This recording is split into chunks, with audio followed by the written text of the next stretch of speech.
You know, when that's an extra cookie on your cookie platter, that's going to make all the rest fall off. And you have to say, all right, I can take that on. But what would you like me to get rid of with the rest of my time? Because I'm booked. I love that new one. Okay, but what are you going to take off my plate if I take that on? And they're like, huh? They just expect you to do it. Hey there, friends. This is Dr. Charlie Hornes, and I'm so excited to welcome you this week to my podcast, The Art of Managing Your Brain.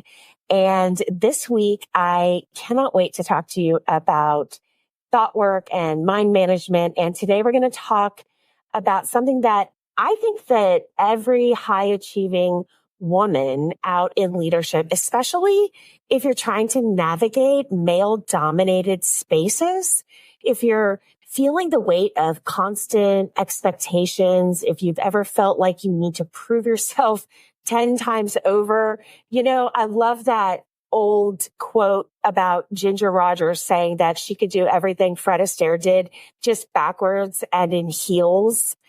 If you're feeling like you have to do that in order to just stay afloat, or if you're worried that speaking up when things are going difficult, when you're in a situation, if you're being talked over, if you're not being heard, if you're concerned about just, voicing your opinion because you're going to be painted as too emotional or too difficult, or if, you have a problem with somebody and then they tell you that you're just too sensitive, all that stuff.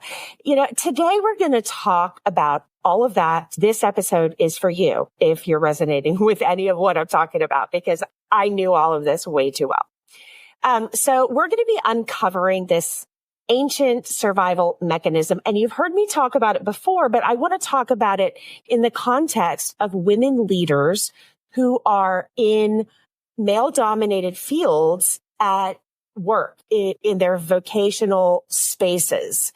And it's about the herd instinct, but we're going to put a little spin on that differently today and how it's impacting your daily life. So this instinct, it pushes us to belong and to fit in, and sometimes to do so at the expense of our own well-being and our own professional goals. So by the end of this episode, I hope that you will have some practical tools to meet these unreasonable expectations and meet them with grace and with poise and with confidence, like real confidence. I'm not talking about, just get confident. No, I mean, let's get you some real confidence so that you don't have to feel like you're betraying yourself. You don't have to have those fight, flight, freeze moments. You don't have to second guess yourself, question yourself. You can actually just show up and do what you want. I'm Dr. Charlie Hornes, highly anxious people pleaser turned master certified professional life coach. Learning to manage my brain was so life-changing for me that I got certified so that I could teach these incredible evidence-based practices to you. Are you ready for massive change? Let's go. So you may be able to tell that this topic is extremely close to my heart, and probably yours too, if you've ever felt buried under impossible expectation. So today we're breaking down why these pressures feel so relentless and how to manage them with calm and resilience, even when things feel completely out of control. But before we dive into that, can I ask you a quick favor? If you're finding this content valuable, please just take a couple of seconds to leave a review below on your favorite podcast platform. Your support helps me reach more listeners just like you. And you're helping people that you don't know. You're helping anonymous people, anonymous women out there in leadership that are struggling with these very same issues. And we together can equip them. But people don't listen to podcasts that don't have great reviews. So I really could use your help. People, they want practical, powerful tools to help them thrive in their lives and their careers. And of course, if you know someone who could benefit from today's episode or previous episodes, please go ahead and share it with them. Thank you so much for helping grow this community. And I'm also super thrilled to share something special with you. If you missed last week's episode, I am offering you a limited time holiday flash sale on my masterclass bundle.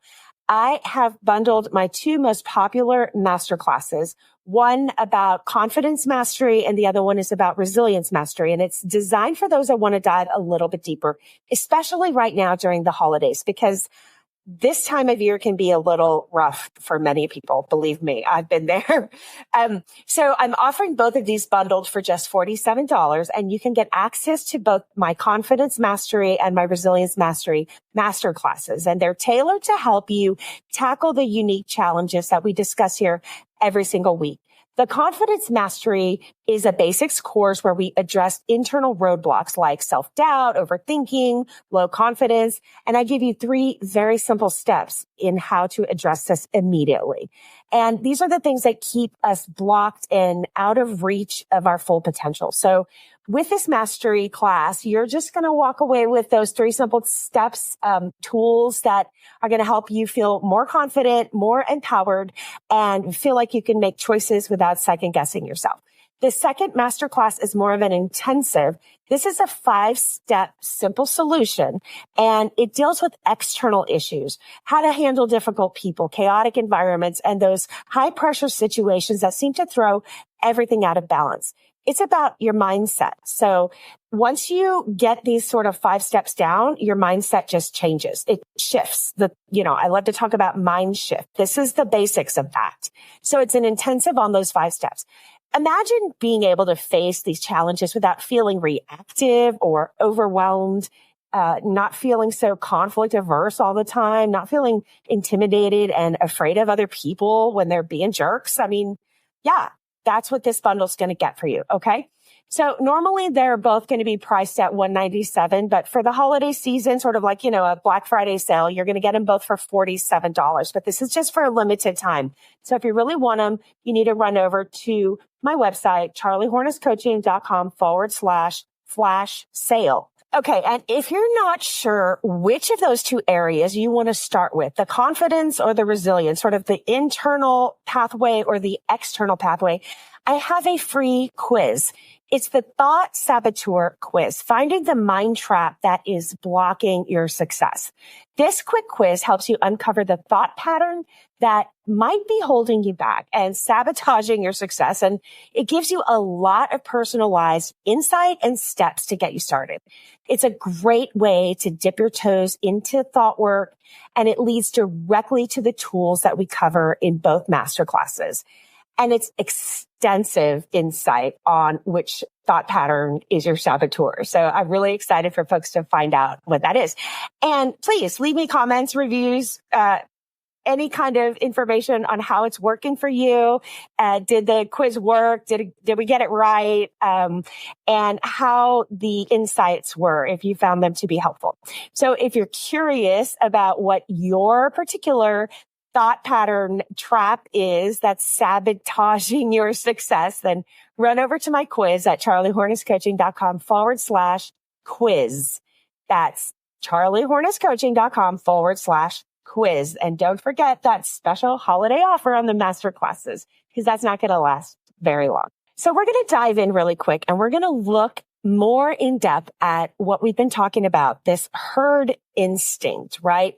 When we've talked about tribal patterns in primitive times, one of the oldest survival mechanisms that we have is the herd instinct. So let's just do a recap. My other episodes have just sort of like generally gone over them, but we're going to talk a little more in depth about it and how it actually addresses your vocation, your career, your promotional path, moving forward, getting raises, salaries, new titles, all the things that you deserve, that you've worked for. Okay. So thousands of years ago, belonging to a group was absolutely necessary for your survival. Being part of that type of tribe in primitive times, it meant protection, resources, and support. So in our brains, being liked and accepted still equals, in our, survival brain, in our amygdala, it equals safety. Your brain thinks you're safe when people like you. It makes no sense today. This ancient survival mechanism in our brains basically is useless. However, we don't know that. And it's absolutely automatic. So this is the problem. Here's the challenge. That same instinct shows up in our modern lives, particularly when we face high expectations. Expectations that we know off the top of our head, right out of the gate, are too much. But then we get stuck. We feel like we have to people please. We have to meet the expectations. We're afraid we're not going to, be thought of. We have all of these sort of conditions that fall onto our plate. And then we don't know what to do. We don't know how to say no. Look, it's not that you don't know how to say no. Okay. There's a lot of stuff happening in your life right now that you perfectly well know that you need to say no to. What are the outside forces working when you're in those situations? It's not that you necessarily are afraid to say no, and it's not that you can't identify the thing you need to say no to. It's the other external forces. What people are going to think of you, how people are going to react. What are people going to feel when you put up that boundary and you say, I can't? There's all of these things that are external forces that create significant pressure upon us, like a vice. And it makes us feel like we're being forced into, acquiescing or agreement to go along with the flow. It's very insidious. It builds up, it snowballs, right? This is all pointing back to the survival mechanism, this urge to fit in and be accepted. And it makes it that much harder to say no, especially when we are in our vocations, often male-dominated environments where we are feeling pressure to conform. And that can feel overwhelming because we're still in this time in our lives for women in leadership where we're expected to behave like our male counterparts and colleagues, right? We're expected to have the Donna Reed at home who's, you're living on one salary and somebody's taking care of the kids, picking them up, making dinner, doing the laundry, buying the groceries, running, little Timmy to soccer practice, yada, yada. And that is not the life that we working women live in today. We do not have a third wife at home. We don't have Donna Reed waiting on us, in her apron and heels in the kitchen with, lipstick. Like, oh, come on. I would never do that anyway. Men still have some of that because working women take up the responsibilities still in the home. We work what is known as the second shift. And I believe this comes from Rosemary Ruther, a feminist from several decades ago, 40 something years to be exact. This second shift, a 4-hour additional work day that typically men don't have. Now, men can choose more or less, or they could choose to go play golf, right? Or go out to the bar, whatever. But typically, and I'm generalizing here because I have a very 90s husband, right? He's a very 90s husband. He does dishes, he does laundry, he takes care of kids, all the things, changing diapers and pickup and all this, all this stuff. And yet still, I have an expectation that I probably do more of the homemaking. Not that I'm good at it, because I'm definitely not good at that. I'd rather be working, honestly. There are expectations that women are still supposed to behave like our male counterparts. Often the workspace is not created for this shared salary, right? This double income that most people in this day and age have to have. I don't know any couples that live on one salary. Maybe you do. None of my friends, none of my family, nobody I know, I cannot tell you one person that I know that lives on one salary. Now, I do know a few people who have chosen to be stay-at-home moms, and that's amazing because I could never do that. They are my heroes, but they've done it strategically, right? They've created some savings, or they worked and then they took time off. So there's all of these sort of conditions. You just don't wake up one day, get married, and, just sort of have that middle class life and you live on one salary. It doesn't happen anymore. The expectation to still behave like our male colleagues who have a wife at home who picks up more of the domestic labor. Again, it may have been Ruther who called it free domestic labor. I would love to hear comments. Is that your experience too? Are you also working the second shift? Do you have the additional 4-hour work day that often our male colleagues don't have? Which, here's the other piece of that. They can put those hours towards their work. They can stay late. They can bring work home. They can work over the weekend. They can, hole up in their office until it's dark and finish that project. Meanwhile, we're rushing to, do pickup and, like I said, Timmy's soccer practice, or, get the groceries, pick up groceries on the way home. And, there's all these conveniences, and yet we're still doing this stuff. So I would love to hear if you are still feeling like you carry more of the weight at home, or if you feel like it's pretty 50-50 now. Like for us, we divide and conquer when it comes to like housekeeping and, dinner and chores and stuff like that. But still there is this societal expectation. There's a expectation of my husband that he would work harder, work longer, and that I would be more flexible. There has always been that expectation that we've had to fight against. I remember, here's a fun anecdote. I remember being at work, and I worked hours my husband was off, and he would show up with the kids when there was some sort of work event, and they would praise him for babysitting and say, oh, what a wonderful husband. And my kids would not be matching in their clothes. Maybe they're in pajamas. I was lucky if shoes matched. Definitely teeth not brushed, hair, not combed. And they just thought he was a saint. And when I was expected, to do anything around my husband's job, we all had to be very perfect, right? And it wasn't my husband's expectations. It was, society, or it was me feeling pressure. Again, back to these expectations. I was feeling this pressure not to let him down, or, and meanwhile, he's like the best babysitter ever. Really? Come on now.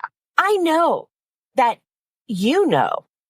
that there are things that we have to say no to, but it's not that easy. It is extremely complicated. Why? Because of all of this socialization, and a lot of it is patriarchal socialization, this expectation that women have a certain role, self-identified cishet women and self-identified cishet men have a certain role, and we're all supposed to sort of, goose step into this particular pattern. The actual routines of our lives today are not that way. It's not our story. We're all working. We all need to work late hours. We all need to try to get that promotion. We all need to try to get that salary raise. And here's what's really interesting. We as women, we have a double barrier that men do not have to deal with every day. Let me explain what this is. First off, there's the gender bias gap, right? We walk in, we make less money, we get a lot more of the work, we get a lot more of the grunt work. We also get a lot of the sort of free domestic labor at work, like scheduling the birthday parties, picking up the birthday cake, getting everybody's birthday written down. I mean, all of these sort of housewife jobs, right? But we're doing them at work. There's an expectation that we get it done. And if it doesn't get done, it doesn't get done by us. It doesn't get done at all. So a lot of women just take it upon themselves to do all of this extra free labor, right? So we walk in with a gender bias gap of less money, more expectations, more work. The second part of that, the other piece of the double barrier is that we don't walk in with trust often, whereas our male counterparts, they walk in fully trusted and have to lose that trust. Women have to earn the trust. We see that everywhere. You see that, for example, with politicians. Anytime we have here in the US a woman running for something, they are highly criticized. They are said, when have they ever done this, that, and the other? And they're, things are said about them, whether you agree with them or not, that you don't say about the white, straight, cishet, male, person running. You don't ask the same questions ever. So we have these two things when we walk into a position that is out of our control. You know the expectations that you should say no to.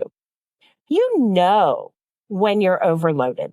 You know when you're working beyond what you should be. You know when you're exhausted. It's not that you don't know. And it's not that you don't know to say no. It's that it's nearly impossible with the patriarchal socialization that everyone is expected to, hop to, and the societal expectations that people have about gender roles that is still extremely present here, especially in the United States. The repercussions of bucking that system for women is so much more stark that we'd rather just get it done because that's what we do, right? We're competent, we're capable, we're hireable, and we just get shit done, right? I'm not going to sit here and argue with you. I'm just going to get it done. And it sucks because it takes a lot more of my time and energy, but it gets done rather than have to argue with you and explain to you when you don't even see what patriarchal socialization is because you're so steeped in it. You don't see yourself doing it. This is complicated and it's not about you at all. Nothing about this is about you. This is absolutely categorical for most every working woman who also has a home they need to sustain, which is every human that I know who happens to be female. This is often why we feel compelled to meet expectations, even when we know they're unreasonable. Here's a grounding thought for you. So every time you feel pressure to meet an expectation that doesn't align with your values or needs, which you feel it, you get the spidey sense tingling of that's not okay.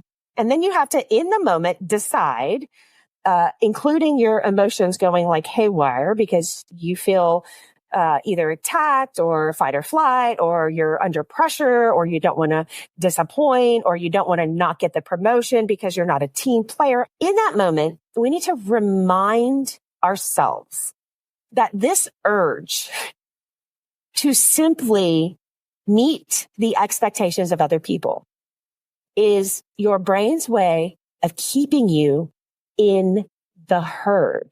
It's a survival reaction. It is your automatic nervous system coming online.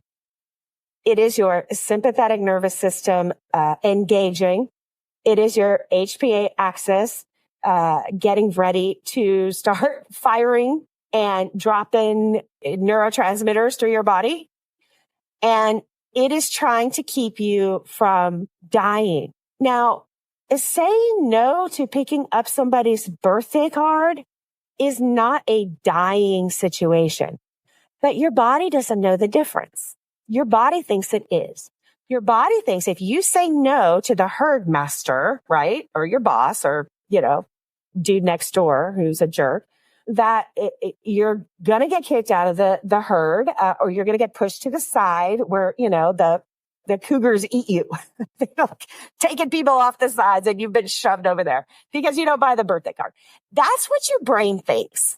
Tell me how absurd that sounds to you. That your brain literally thinks you're going to die if you say no to picking up someone's birthday card on your way home because you don't freaking have time to do that. Okay? And yet, how many of us just go, fine, So this is not about you having bad boundaries. This is not about you not understanding how to say no to expectations. This is literally your brain hijacking you. This is that fun amygdala hijacking stuff, which I'm going to talk about soon. And it's taking over and it's making it feel impossible to say no and protect yourself. So it's like absolutely counterintuitive, right? It's trying to save you by putting you in a situation where you're not protecting your own boundaries. Like, we are living in an upside down world right now when it comes to our neurobiology and our neurobehavioral patterns and science and all that. Like, we are upside down. That's why it feels crappy. Not because something's wrong with you, not because you don't know how to say no to expectations that are absolutely unreasonable. It's because your brain thinks you're going to die if you say no. It's your survival reaction. So just because you feel the need to meet someone's expectation in the moment doesn't mean you have to act on it. Okay, now how does the survival response play out specifically for women in male-dominated spaces? So for many of you high-achieving women out there, the stakes, they feel even higher.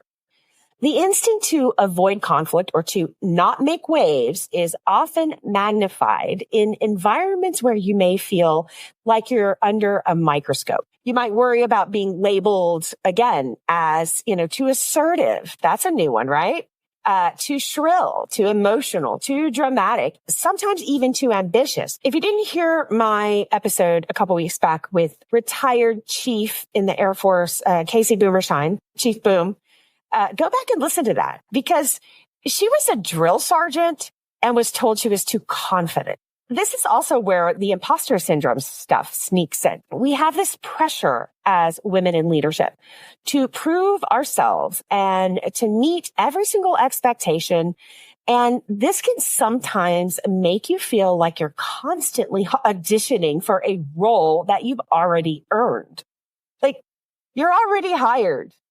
You're already hireable. You've already earned the credentialing and the education and the training and the experience and the certification. And you still feel like you're in America's Got Talent or whatever. Simon Cowell is sitting there judging whether or not you can still audition for the job you already have. This can be exhausting and it can be demoralizing. But here's the truth.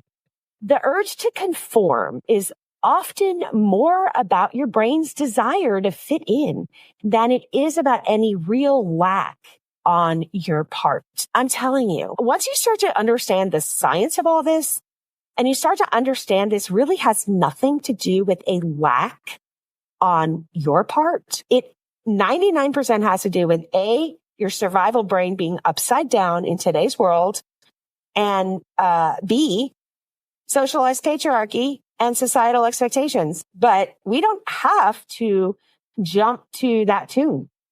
We don't have to dance to that drum. We don't have to. It just feels like we have to in our brains. And that's a lie. That's what learning thought work is about, is understanding your thoughts are not real, but they are what create your feeling. Other people's thoughts about you, their opinion, their expectations, all of that. It's not real. It's not based in any fact.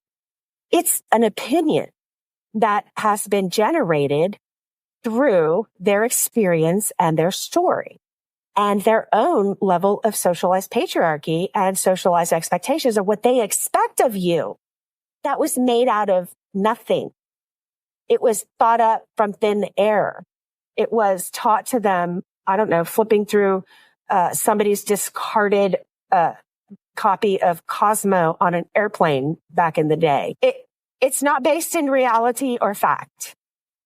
And you feeling like you cannot push back is also not based in reality or fact. So those two things are very important. Understanding the thought work behind this, understanding that survival mechanism piece that underscores thought work, and also understanding socialized patriarchy and socialized expectations that, again, none of it is based in reality. So take a moment to think about a recent situation where you felt pressure to meet somebody else's expectations, especially in a way that you knew didn't align with your true self. You know it. You know it. It's not like you don't know. Perhaps it was a project that you took on even when you were overloaded, or maybe it was staying silent in a meeting when you wanted to speak up. Maybe it's somebody taking credit for your idea or never giving you a second chance to talk, or maybe they're interrupting you. Notice how that pressure felt in your body. Again, we go back to that somatic work, right? Because we don't feel thoughts. We feel feelings, but it's the thought that creates the feelings. As we were running through the model, the 5 steps of the model, which is part of the masterclass you're going to learn if you grab that bundle right now. The result, if it's not what you like, you have to back that up and see what action you took to get the result. Well, your actions are determined by how you feel, because you want to often stop feeling that way. Often our actions are based on, we feel yucky. We want to stop feeling yucky. So we do something often knee jerk, and then we don't get a result we want. And those feelings that cause that action are created by our thoughts, but we don't feel thought. We can feel result and we can feel feeling, but we don't feel circumstance, which is step 1. We don't feel, action necessarily, unless it's like physical action, but that's not what we're talking about here. And we don't feel thought. So it's always great to notice where something feels in your body, because then you can track the thought creating it. Did you feel tense? Did you feel stressed? Remember, this reaction isn't about weakness. It's about a natural result of your brain's survival mechanism at play. So your brain kicks out a thought in your head about whatever the circumstance is. That creates an immediate feeling. And often we don't even stop to think about what the thought is or what the feeling is. We just act on it or don't act on it because it feels awful. But you have to dig deeper. You have to dig under all of this. You have to, what I call, get yourself up into that aerial view, right? I love to talk about a storm system because it's very similar to looking at the systemic stuff we're dealing with, especially as women in leadership. So I often use a storm metaphor, and I write about this, and it's also on my website. You can always go to the homepage. I've got a little writing about that as well. It's like women are the shore that gets pummeled by the hurricane, whereas men get to stand in the nice, calm eye, move along, chill with the storm, and they get to decide if they want to go in and mess with the, storm wall or not. What I need you to do is get an aerial view of the storm system. My job is to lift you out of the storm, unroot you. You're rooted so deeply into that shore, and you're so used to getting pummeled, and you're so used to just like treading water and hoping that you'll survive. And once you begin to understand, seeing your thoughts, creating your feelings, causing your actions that are giving you the results you have, and once you see below the surface and you see the inner workings of what this is that's going on, that automatically catapults you into this aerial view so that you're not facing the storm head on. You're looking down and you're seeing the entire system for what it is, and it's not affecting you because you're not in it anymore. You don't have to stop doing anything. You just have to get equipped to see it from a different perspective. That's the mind shift. That's the paradigm shift that I'm teaching. I need you, listen to me. I need you to get in the plane with me and look down and see this storm system from the aerial view. How can we start to break free from the pressure and make choices that align with who we are? One of the most effective ways is to pause before responding to any demand. Now, that's really hard to say. I've been trying to learn that my whole life until I learned thought work. There's no way I was going to do that. I'm like, yeah. How many times have you told me, pause before I open my mouth, pause before I do something, blah, blah, blah. My reactions are knee-jerk because I'm working out of my survival mechanism that thinks that I'm going to die. And so it has taken over. And Maybe I say stupid crap or do stupid crap or I don't know, talk back or whatever the thing is that we do in the moment when we're really, really triggered or when that button gets pushed, right? So it's not easy to do unless you understand why you're doing it. Unless you can see from the aerial view and become what my coach calls a watcher. See, now when I'm in this kind of moment, I can watch them and me. And I can have this third perspective in the moment. It's not even a pause because I started with working with pauses, but now I watch. I can see what's happening. I can see the storm system as it's swirling around below me, as it's trying to come at me. And I go, whoop, instead of like, yeah, that's what we've got to do here. That's the work. So just taking a pause is hard unless you understand why you need to do it and what it is that's happening. And you can become a watcher of what is going on within you and around you. So once you get there through learning thought work, you can assess whether these expectations truly align with your goals, your values, and your capacity. So here's a powerful question to ask yourself when you're facing the demands like unreasonable expectation. Is this expectation, is it reasonable? Or is it just my brain trying to keep me safe within the herd? Is this herd mentality? Is this herd survival instincts? Often, you'll find that the pressure is more about your brain's instinct to stay within rather than the actual expectation itself. So the next time you feel the pull to meet an expectation, try labeling it simply as this is a survival reaction. This is my brain trying to keep me safe.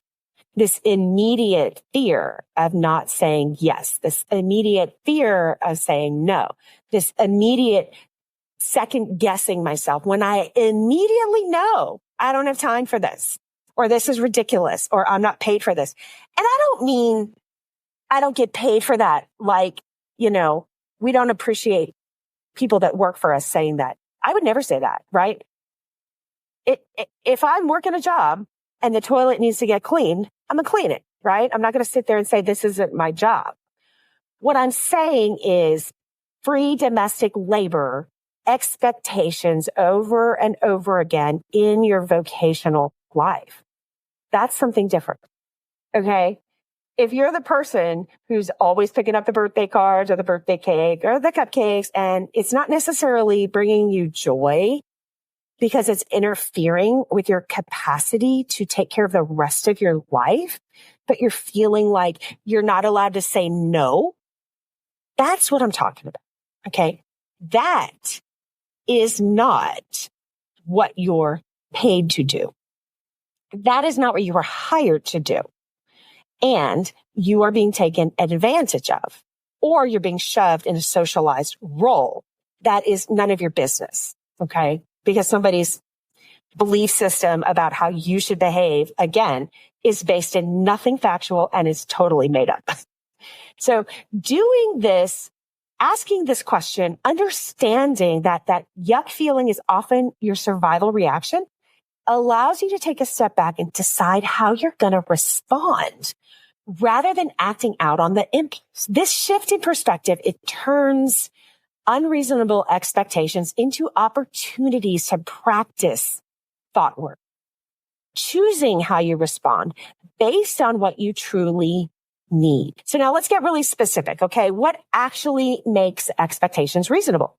So in high stakes or competitive environments, it's really easy to assume that we're responsible for meeting every single demand. I know I felt that way. Not all expectations deserve our time, our energy, or our attention.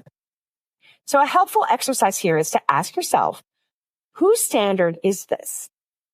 Where did this standard come from? Often, expectations reflect someone else's agenda, not necessarily what's best for you. Often, they don't even know they're doing it. They just have an expectation. So when you identify this, you can see these expectations as reflections of other people's needs, other people's thoughts, other people's opinions, and other people's insecurities. It's not law that you're bound to follow. It's not. And it's a matter of your own mindset as to whether or not somebody can put that on you. That's up to you and your mindset. That's why we've got to have a mind shift, a shift in your perspective. Here's something practical that you can try. When an expectation arises, make a mental note. Mentally step back and visualize this situation from a bird's eye view.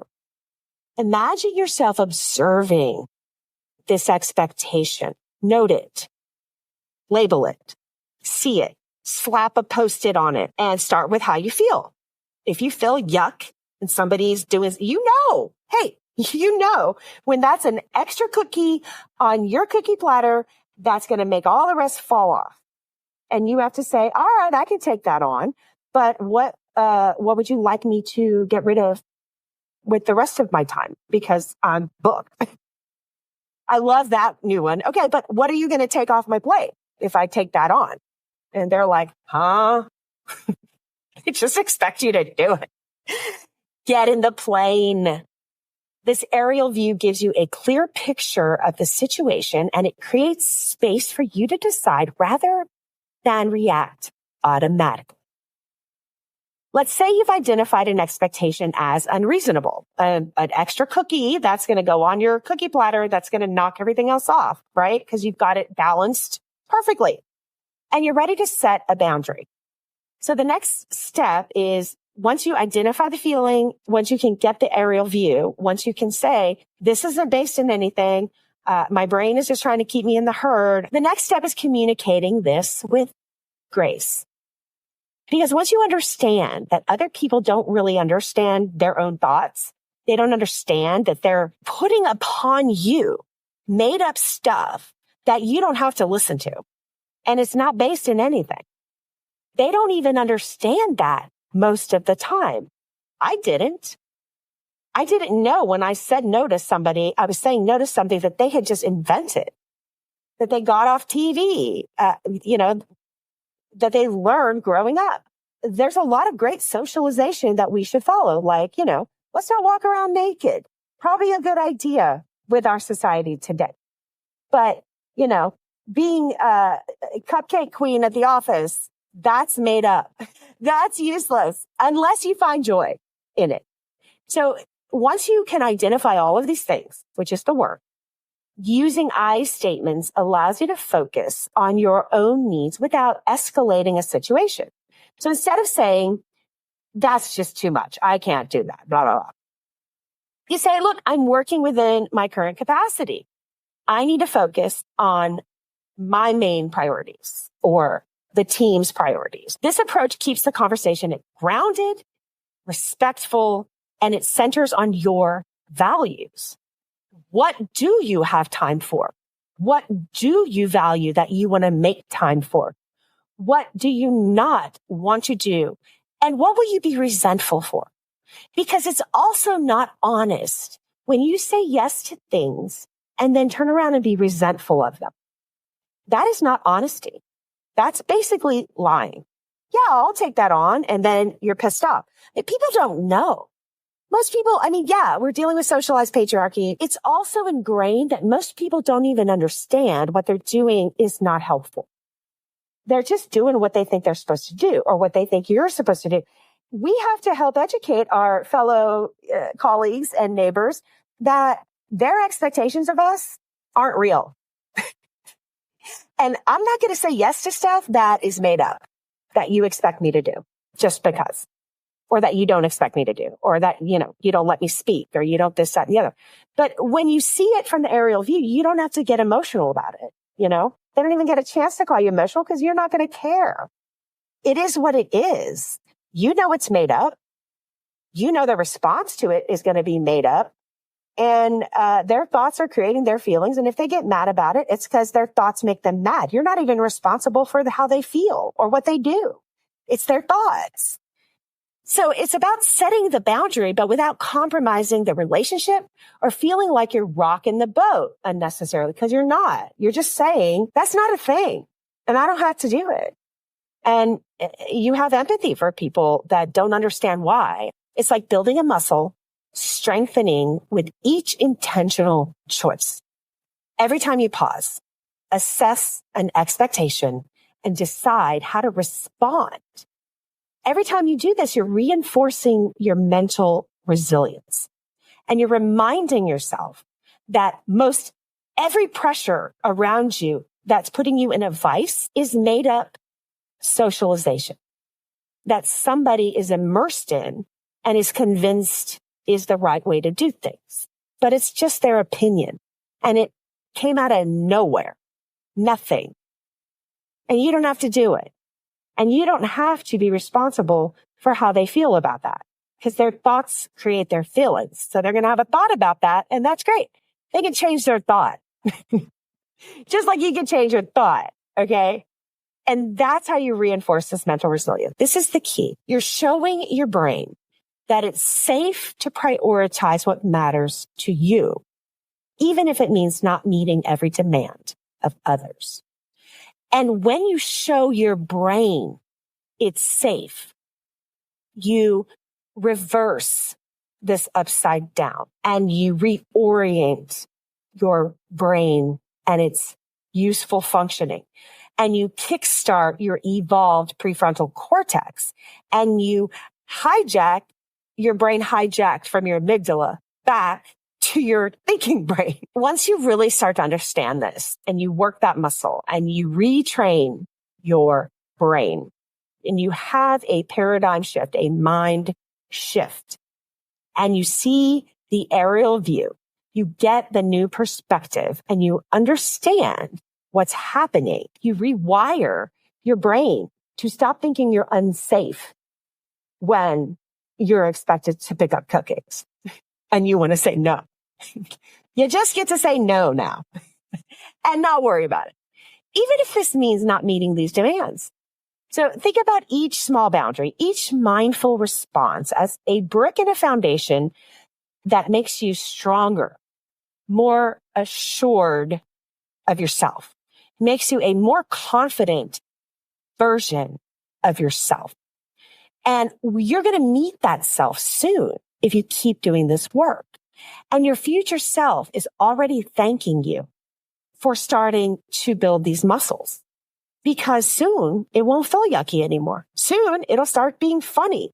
You're teaching your brain that survival doesn't have to mean self-sacrifice. And over time, these small actions, they're going to add up to this profound shift that's going to throw you into the airplane with me. It's going to shift how you handle pressure, not just in work, but in every area of your life. So learning how to handle unreasonable expectations with grace is a powerful skill, because it means that you are watching and observing socialization. It's a powerful skill that allows you to protect your time and your energy for what really matters to you, what your boundaries are, what your values are. And it's not about rejecting other people. It's not about being ugly. It's about choosing what aligns with your path, your goals, your values, your capacity, and then living into that and realizing that you're not responsible for how other people feel. So as you practice this, you'll find that life feels a little lighter, that you're moving with more purpose, or you find your purpose again, because as I've said before, the kryptonite to burnout is purpose. So if today's episode resonates with you, please consider sharing it with a friend. Consider subscribing if you haven't already. Download, follow, and I would love reviews, comments, any kind of engagement. It would be so helpful, because that's how this is going to get out in front of other women that need to learn about this really powerful work. So I'd love you to join our community of women reclaiming their power and confidence through thought work. Get in the plane.